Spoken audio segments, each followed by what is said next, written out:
जय भारत के साथ स्वागत है आप सभी का आपके अपने news channel the CMM news 24/7 पर। तो मॉर्निंग हेडलाइंस और ब्रेकिंग न्यूज़ में जानेंगे देश और दुनिया की कुछ चुनिंदा महत्वपूर्ण खबरें। तो दोस्तों आज तारीख हो चुकी है 4 सितंबर 2021 और दिन हो चुका है शनिवार। तो 4 सितंबर 2021 शनिवार की खबरों में है ओशिवारा में हुआ सिद्धार्थ का अंतिम संस्कार। नई खबर आ रही है शायर मुनव्वर राणा से रिलेटेड। शायर मुनव्वर राणा हो सकते हैं गिरफ्तार, वाल्मीकि समाज पर तालिबान की टिप्पणी का है मामला। वहीं केरल की बात करें तो केरल में नहीं थम रहा है कोरोना, अब उज्जैन में भी सामने आए 2 नए केस। तो बढ़ते पहली खबर की ओर। तो नोएडा के डीएम सुहास एलवाई टोक्यो पैरालंपिक में बैडमिंटन सिंगल्स के फाइनल में पहुंच चुके हैं।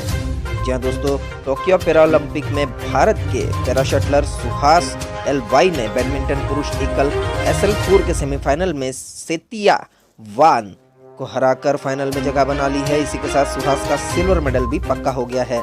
अब वह फाइनल में गोल्ड मेडल के लिए मुकाबला खेलेंगे।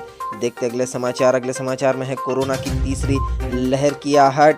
आर वैल्यू जैसी तेजी से बढ़कर 1.17 तक पहुंची।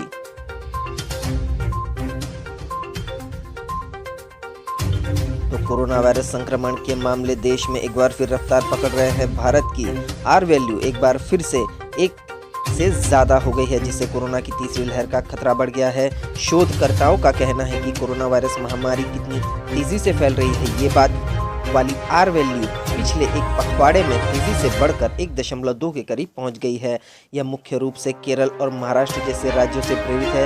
Institute of mathematical sciences Chennai के शोधकर्ताओं के अनुसार 24 से 29 अगस्त के बीच की गई गणना के अनुसार आर वैल्यू 1.17 थी, जबकि 14 से 17 अगस्त के बीच 0.89 दर्ज की गई थी।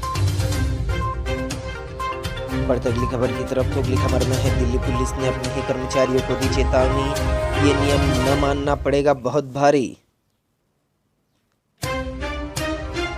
पुलिस के आला अधिकारियों ने अपने ही कर्मचारियों को चेतावनी दी है। दरअसल दिल्ली पुलिस के कई कर्मियों को यातायात के नियमों का पालन नहीं करते हुए पाए जाने के बाद विशेष पुलिस आयुक्त यातायात ने शुक्रवार को परिपत्र जारी कर ऐसे उल्लंघनकर्ताओं को कड़ी कार्रवाई की चेतावनी दी है। परिपत्र में कहा गया है कि बिना हेलमेट के 2 पहिया वाहन पर चलना, 2 पहिया वाहन पर 3 लोगों को बैठाना, 4 पहिया वाहन में बेल्ट नहीं लगाना, गाड़ी चलाते समय फोन का इस्तेमाल करना, त्रुटिपूर्ण नंबर प्लेट का इस्तेमाल जैसे यातायात अपराध नजर आए हैं। लोगों ने ऐसी तस्वीरें खींचकर सोशल मीडिया पर डाली है, जिससे पुलिस महकमे में किरकिरी मच गई है। तो इसी के रिलेटेड ये खबर है। दिल्ली पुलिस ने अपने ही कर्मचारियों को अब चेतावनी दी है कि अगर आप ट्रैफिक के नियमों का पालन नहीं करेंगे तो अब दिल्ली पुलिस के ऊपर भी कार्रवाई जरूर होगी। बढ़ते अगली खबर की और। अगली खबर में है कोर्ट से शायर मुनव्वर राणा को बड़ा झटका, गिरफ्तारी पर रोक लगाने से इनकार। जी हाँ दोस्तों, भारत के जाने माने शायर मुनव्वर राणा से रिलेटेड ये खबर है। इलाहाबाद हाईकोर्ट की लखनऊ खंडपीठ ने वाल्मीकि समुदाय की तालिबान से तुलना करने के मामले में हजरतगंज कोतवाली में शायर मुनव्वर राणा के खिलाफ दर्ज प्राथमिकी के संबंध में उनकी गिरफ्तारी पर रोक लगाने से इनकार कर दिया है। अदालत ने गुरुवार को राणा की याचिका खारिज करते हुए कहा कि उन्हें अपना काम करना चाहिए और किसी भी समुदाय पर टिप्पणी नहीं करनी चाहिए। जस्टिस रमेश सिन्हा और जस्टिस सरोज यादव की पीठ ने यह आदेश पारित करते हुए राणा के वकील से पूछा, आप राणा को इस तरह टिप्पणी क्यों करते हैं? मतलब मुनव्वर राणा से ये पूछा गया कि आप इस तरह टिप्पणी क्यों करते हैं, आप जो काम करते हैं वही करते रहे। राणा ने अदालत में सरोकार फाउंडेशन के उपाध्यक्ष PL भारती द्वारा उनके खिलाफ 20 अगस्त को दर्ज की गई प्राथमिकी को चुनौती दी थी और मामले की विवेचना के दौरान अपनी गिरफ्तारी पर रोक लगाने का अनुरोध किया था। भारती ने प्राथमिकी में आरोप लगाया था कि राणा ने कहा है कि तालिबान भी अब 10 साल बाद वाल्मीकि होगा। यह कथन भगवान वाल्मीकि और उनके अनुयायियों का अपमान करने के समान है, जो अपने भगवान के रूप में मानते हैं उन्हें। यह पूरे दलित समुदाय का भी अपमान है, ऐसा कहा गया। ऐसी खबरें फैलाई गई और मुनव्वर राणा अब गिरफ्तारी के कगार पर पहुंच चुके हैं। बढ़ते अगली खबर की और। अगली खबर में है तिरंगा यात्रा के पहले रामलला के दर्शन करेंगे आम आदमी पार्टी के नेता। आम आदमी पार्टी के नेता मनीष सिसोदिया और संजय सिंह अयोध्या में 14 सितंबर से तिरंगा यात्रा की शुरुआत करने से पहले रामलला का दर्शन करेंगे। बता दें कि पार्टी उत्तर प्रदेश विधानसभा चुनाव में 100 उम्मीदवारों के नाम घोषित करने की योजना बना रही है। आम आदमी पार्टी के राज्य अध्यक्ष सभाजीत सिंह ने कहा कि उत्तर प्रदेश में आगामी विधानसभा चुनाव के लिए 100 उम्मीदवारों की सूची अगले 15 दिनों में जारी की जाएगी। उन्होंने कहा कि पार्टी में सभी 403 विधानसभा सीटों पर चुनाव लड़ेगी पार्टी और किसी भी दल के साथ गठबंधन इनका नहीं होगा। देखते अगले समाचार में है केरल में कोरोना वायरस के 29,322 नए मामले सामने आए। 131 लोगों की हो चुकी है मौत। जी हाँ दोस्तों, केरल से ये खबर आ रही है कि केरल में कोरोना वायरस के 29,322 नए मामले सामने आए हैं। केरल में कोरोना थमने का नाम नहीं ले रहा है। वहीं अभी 131 नए लोगों की मौत का आंकड़ा भी सामने आया है। केरल के कोरोना अपडेट्स हम आपको CNN पर लगातार बताते रहेंगे। बढ़ते अगली खबर की और अगली खबर में है तेलंगाना के मुख्यमंत्री के चंद्रशेखर राव ने दिल्ली में मोदी से की मुलाकात। जी हाँ दोस्तों, KCR मोदी से मिलने गए थे। तेलंगाना के मुख्यमंत्री के चंद्रशेखर राव ने शुक्रवार को प्रधानमंत्री नरेंद्र मोदी से अनुरोध किया कि राज्य में और अधिक जिलों के गठन के मद्देनजर वहां भारतीय प्रशासनिक सेवा के अधिकारियों की संख्या बढ़ाई जाए। राव ने शुक्रवार को राष्ट्रीय राजधानी में मोदी से मुलाकात की और राज्य में नक्सल प्रभावित क्षेत्रों में सड़कों के निर्माण के लिए 60-40 के अनुपात को दरकिनार करते हुए 100% वित्त पोषण की मांग की और कहा कि आंतरिक सुरक्षा के मुद्दे राष्ट्रीय महत्व के हैं। चंद्रशेखर राव ने प्रधानमंत्री को सौंपे ज्ञापन में कहा कि आवंटन से अनेक क्षेत्रीय इकाइयों में आयुक्तों, पुलिस अधीक्षकों, पुलिस उप महानिरीक्षकों, पुलिस महानिरीक्षकों जैसी IPS अधिकारियों की पदस्थापना में मदद मिलेगी। इस समय इन क्षेत्रीय इकाइयों के केडर पदों की कोई स्वीकृत संख्या नहीं है। देखते अगली खबर में है चीन की धमकी का लिथुआनिया ने दिया करारा जवाब, अपने राजदूत को वापस बुलाया। जी हाँ दोस्तों, लिथुआनिया ने ताइवान को राजधानी विलिनियस में अपने नाम से कार्यालय खोलने की इजाजत देने के बाद शुक्रवार को चीन से अपने राजदूत को वापस बुला लिया है। आपको बता दें कि ताइवान और लिथुआनिया ने जुलाई में कार्यालय खोलने पर सहमति जताई थी। चीन ने पिछले महीने लिथुआनिया से अपने राजदूत को वापस बुला लिया था। इस कार्यालय का नाम चीनी ताइपे की बजाय ताइवान के नाम पर होगा। गौरतलब है कि चीन की नाराजगी के डर से कई देशों में ताइवान को चीनी ताइपे कहा जाता है। बढ़ते अगली खबर की और अगली खबर में है चीन से हमारा महत्वपूर्ण साझेदार है चीन और हमें उससे काफ़ी उम्मीदें हैं। ये बयान तालिबान ने दिया है। जी हाँ दोस्तों, तालिबान ने ये बयान दिया है, चीन हमारा सबसे महत्वपूर्ण साझेदार है और हमें उससे काफ़ी उम्मीदें हैं। तालिबान की तरफ से बयान जारी किया गया है। तो पेशावर से खबर आ रही है, अफगानिस्तान की सत्ता पर काबिज तालिबान ने चीन को अपना सबसे महत्वपूर्ण साझेदार बताया है। तालिबान ने कहा है कि उसे अफगानिस्तान के पुनर्निर्माण और तांबे के उसके समृद्ध भंडार का दोहन करने के लिए चीन से उम्मीदें हैं।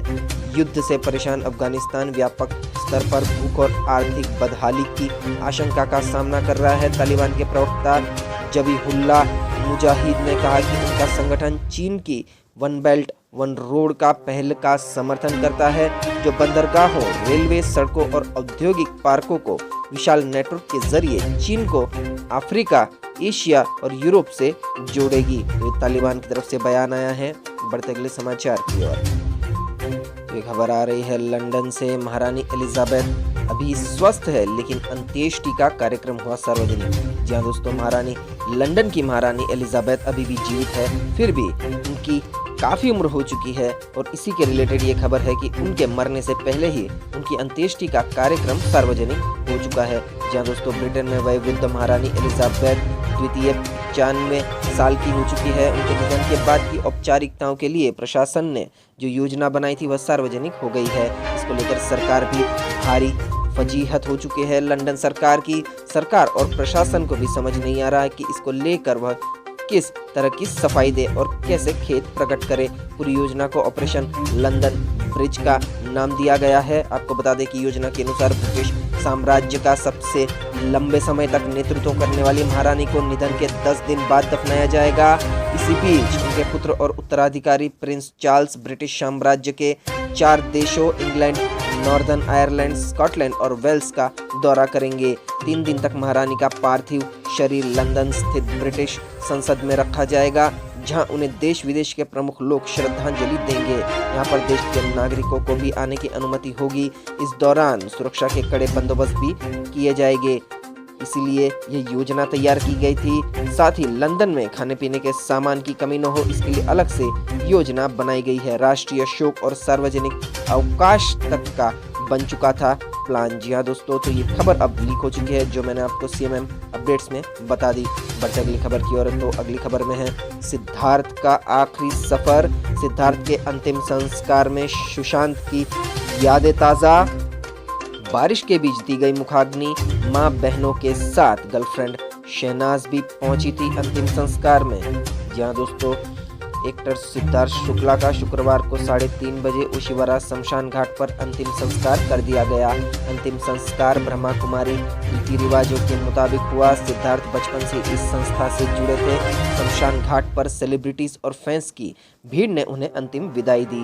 इस मौके पर सुशांत सिंह राजपूत की यादें भी ताज़ा हो गई।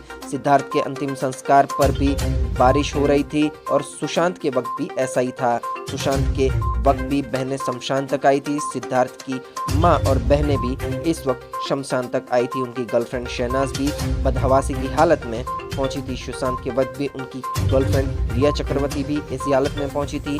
40 साल के सिद्धार्थ का गुरुवार को हार्ट अटैक से निधन हो गया था। उनकी पोस्टमार्टम रिपोर्ट आ चुकी है, जिसमें किसी बाहरी चोट का कोई जिक्र नहीं है। हालांकि डॉक्टरों ने अपना कमेंट अभी तक नहीं दिया है।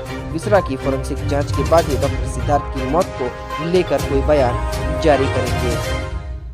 जी हाँ दोस्तों, आप तस्वीरों में देख सकते हैं, शमशान घाट में मौजूद लोगों के मुताबिक अंतिम क्रिया में सभी रिवाज शहनाज गिल ने ही पूरे किए। सिद्धार्थ की मां रीता भी शमशान पहुंची थी। केंद्रीय मंत्री रामदास आठवले भी शमशान घाट अंतिम दर्शन के लिए आए थे। तो फाइनली अब सिद्धार्थ शुक्ला हमारे बीच नहीं रहे, छोड़कर चले गए हैं। उनका अंतिम संस्कार भी अब हो चुका है। तो बढ़ते अगली खबर की ओर। अगली खबर में है 4.5 लाख कर्मचारी कर रहे हड़ताल। मंत्रालय में पूरे दिन चला धरना प्रदर्शन। महंगाई भत्ते बढ़ाने की मांग के साथ अनिश्चितकालीन तालाबंदी की चेतावनी। जी हाँ दोस्तों, छत्तीसगढ़ से एक खबर आ रही है। तो छत्तीसगढ़ कर्मचारी अधिकारी फेडरेशन के बैनर के नीचे प्रदेश के तमाम सरकारी कर्मचारियों ने शुक्रवार को अपना कामकाज बंद कर दिया। एक दिवसीय हड़ताल पर जाने की वजह से किसी भी सरकारी डिपार्टमेंट में कोई काम नहीं हो सका। छत्तीसगढ़ के मंत्रालय में भी किसी डिपार्टमेंट में कर्मचारी काम करने नहीं पहुंचे।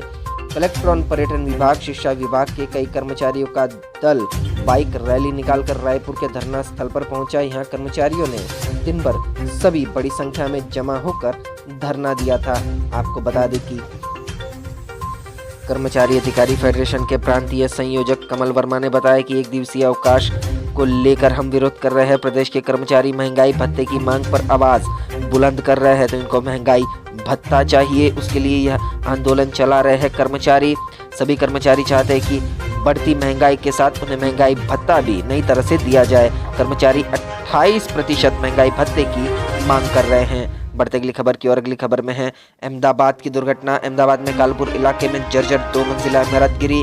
मलबे में दबे परिवार के 3 लोगों को निकाला गया, एक की हालत गंभीर।